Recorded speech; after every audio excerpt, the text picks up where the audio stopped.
But anyway, so it brings me nicely onto my speech, the accuracy of the Jesus theory, because in a way, Jesus has been drawn and redrawn throughout the years, and we don't really know what was there originally. So, how accurate is Jesus, or his existence even, because we don't even know if he existed or not, never mind whether what he said was accurate. So, without further ado, this speech contains controversial opinions about Jesus the Nazarene, or his existence. If you have a mind that is closed to argument and debate, then you will undoubtedly be offended by the following speech. That's from me and Ehssan, who wrote the speeches. Okay. Now, to begin with, the historian Earl Doherty wrote in his book, The Jesus Puzzle, we are led to conclude that in Paul's path, Paul, he's an apostle who wrote a lot of the books in the New Testament, there was no historical Jesus. Rather, the activities of the Son about which God's Gospel in Scripture told, as interpreted by Paul, had taken place in the spiritual realm and were accessible only through revelation. Now, the 2 points I'm going to be talking about today are the semantics of the Messiah, as in the actual term Messiah, and the Jesus theory on trial. Does it stand up to scrutiny? Now, the historian Lawrence Gardner wrote of the term the Messiah. Readers of the 1st century would have been fully conversant with the 2-part ritual of the sacred marriage of a dynastic heir.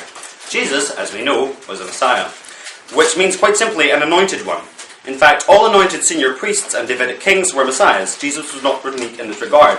Although not an ordained priest, he gained his right to messiah status by way of descent from King David in the kingly line, but he did not achieve that status until he was ritually anointed by Mary Magdalene in her capacity as bridal high priestess. Now, whatever you say about him being married to Mary Magdalene is irrelevant. The point of the matter is that many of the terms used to describe Jesus in the Bible that reference his divinity are nearly all subject to mistranslation and disambiguation. They could mean several different things in several different languages, translation and so forth. This means that terms such as Messiah and the Son of God are merely misrepresented by modern religion and the clergy. We don't really know whether that's what the Bible actually said, partly because we don't have the original documents to prove it, but we're going to go and talk about that next week in my speech about the Bible. Now, another historian, Paula Fredrickson, historian of early Christianity, said that the Gospels are very peculiar types of literature and they're not biographies. Here's an example of how one could embellish the Bible. You know, we don't know whether that happened or not, but still. Moving on.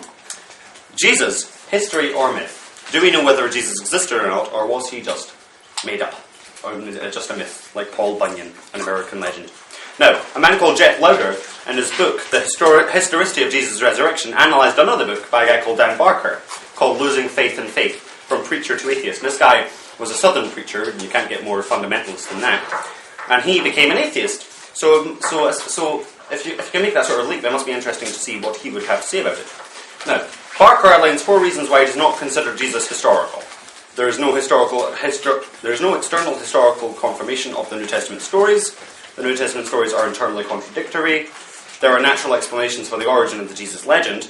The miracle reports make the story unhistorical. Based on these 4 factors, Barker not only doubts the historicity of the resurrection, but even the historicity of Jesus himself. What do other people say about this? Because, I mean, it's very well that one man, but we'll see a learned man. So what do the professors think? Now, Robert Price, who is a professor of theology and scriptural studies, wrote, Alexander the Great, Caesar Augustus, Cyrus, King Arthur, and others have nearly suffered this fate, the fate of Jesus.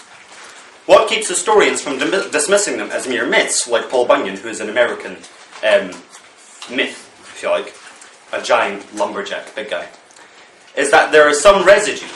We know at least a bit of mundane information about them, perhaps quite a bit, that does not form part of any legend cycle. Historically, we cannot believe in Jesus because he has left no physical memento of his existence.